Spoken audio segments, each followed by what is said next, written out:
L'escroquerie intellectuelle, c'est souvent de laisser croire aux gens que tout s'apprend, que tout s'apprend dans les livres, alors qu'en réalité, il y a vraiment des choses qui s'apprennent par capillarité, je dirais, sans que ce soit clairement explicité. La façon de parler une langue, par exemple, ne se réduit pas au livre de grammaire ordinaire. L'accent qu'on doit avoir, la façon dont on doit traiter oralement les mots écrits, passer comme ça de l'écrit à l'oral, sans croire qu'il y a des transitions, qu'il y a des passages, c'est aberrant. Si on ne vous a pas appris les codes de lecture d'une langue, eh bien vous allez avoir un accent épouvantable. Et ça va desservir la communication considérablement. Il est extrêmement fatigant d'entendre quelqu'un parler une langue dont il n'a pas capté toutes les subtilités, tous les méandres, toute la musique, etc. Donc c'est quasiment, c'est très pénible.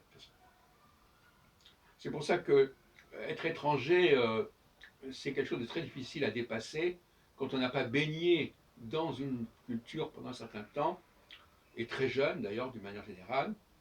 Eh bien, ça se paye, ça se ressent. Et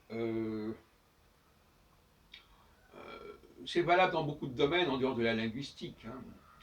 Il y a des choses qui se savent, on sait que ça se passe comme ça se fait comme ça, mais ça n'est pas dit explicitement, ça n'est pas formulé clairement, et tout le problème est là. Alors le problème est de savoir s'il faut laisser les choses se faire comme ça empiriquement, ou s'il faut les expliciter en disant voilà comment il faut parler, voilà comment il faut prononcer, etc.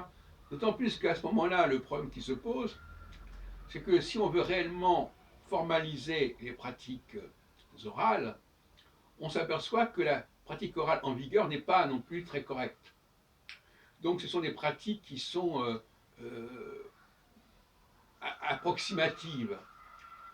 Et c'est pour ça que moi, j'ai tendance à penser qu'une fois qu'on aura clarifié les processus d'oralité, de passage, des codes de prononciation, eh bien, ça ne correspondra pas exactement à ce qui se pratique. J'en ai parlé tout à l'heure à propos de prononciation de certaines lettres, etc. Donc, de toute façon, on est dans une sorte de cercle vicieux, de dilemme, où la pratique actuelle ne correspond ni à l'écriture, ni à la rigueur systémique qu'il faudrait avoir pour prononcer cette écriture.